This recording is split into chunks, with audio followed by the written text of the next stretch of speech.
The Syrian opposition has lost roughly a third of its territory in the city of Aleppo in recent weeks, as government forces, backed by Russian airstrikes, push to take control of what was once Syria's biggest city. The fate of the city is seen as pivotal to the course of the broader Syrian conflict. Aleppo has been divided between the government-held west and rebel-held east since 2012.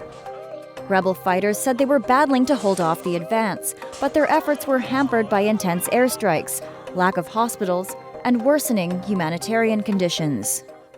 Hospitals now are all but shut down. I saw a statistic this morning that for the roughly 120,000 children that we estimate, the UN estimates, is in Aleppo, there's 2 pediatricians. We've talked about atrocities. We've talked about the utter disregard for civilian life. And yes, I think by any stretch, if you just look at what's been happening on there, innocent people are being slaughtered in Aleppo. What does this mean for the Syrian regime? Capturing all of Aleppo would give Syrian President Bashar al-Assad control of the country's 4 largest cities and coastal region. And it would be a realization of Mr. Assad and Russia's unwavering pursuit of a military solution to the nearly 6-year conflict, even as international powers continue to push for a political solution.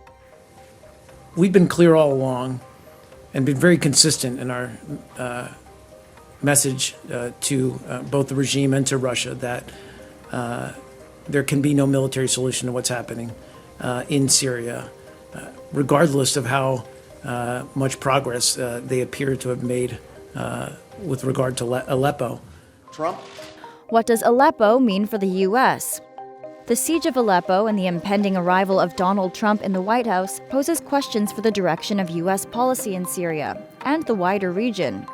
Aleppo's potential fall is also a symbol of how the U.S. has allowed Russia's intervention steer the course of the conflict. Russia said it began launching airstrikes in Syria last year to combat terrorist groups like ISIS, also known as Islamic State. But the majority of its attacks have targeted opposition groups, including many that are backed by the U.S. It is one thing, obviously, to be targeting ISIL. We're concerned, obviously, if that is not what is happening. Though the Obama administration has condemned these attacks, it has made clear that it did not want to be drawn into what it termed a proxy war with Russia, a U.S. position unlikely to change with Donald Trump. If he's going to fight the terrorists, of course, we're going to be natural ally in that regard, with the Russians, with the Iranians, with many other countries who wanted to defeat the terrorists. We have to get along with people. We have to get along with certain nations, very importantly, because it would be awfully good to have Russia and others with us on major attacks on ISIS. In an interview with the Wall Street Journal, Mr. Trump seemed to suggest he could end U.S. military aid to moderate rebel groups, saying, "We're backing rebels against Syria, and we have no idea who these people are." And what about the Syrian rebels? The opposition now possibly finds itself in its weakest position. The potential loss of its foothold in Aleppo could be a transformative moment. The rebels vowed to sustain the fight against the regime, but they've also said it could ultimately change the nature of their opposition, from one focused on territorial control to attacking the regime through guerrilla warfare.